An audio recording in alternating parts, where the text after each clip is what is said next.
லகாய்ரோகி திருச்சபையிலிருந்து ஒரு வார்த்தை. விடாமல் பற்றி கொள்வதை குறித்து. ரூத் விடாமல் பற்றி கொண்டாள். எல்லாவற்றையும் இழந்தவளாக இருக்கிற நகோமி தன் 2 மருமகளை கூப்பிட்டு, இனி என்னால் ஒரு நன்மையும் உங்களுக்கு கிடைக்க போவதில்லை, ஆகவே நீங்கள் சொந்த தேசத்துல இருந்து விடுங்கள் என்று சொல்லுகிறாள். இதை கேட்ட ஓர்பால் என்கிற மருமகள் மாமியை முத்தமிட்டு அவள் கடந்து செல்கிறாள். ஆனால் ரூத்தோ அவளை விடாமல் பற்றி கொள்கிறாள்.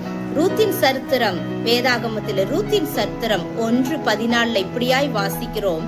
ரூத்தோ அவளை விடாமல் பற்றி கொண்டாள். அப்படி பற்றி கொண்டு அவள் பெத்லகேமுக்கு போகிறாள். அவளுக்கு என்ன கிடைத்தது தெரியுமா? முதலாவதாக நல்ல ஒரு வேலை கிடைத்தது, பாதுகாப்பு கிடைத்தது, தானியங்கள் கிடைத்தது, உணவு கிடைத்தது, மறுவாழ்வு கிடைத்தது. போவாஸ் என்கிற அழகிய மணவாளனை அவள் மணந்தாள். தாவீது அரசனுக்கு அவள் பாட்டியானாள். இயேசு கிறிஸ்துவுடைய சரித்திரத்தில் அவள் இடம் பிடித்தாள்.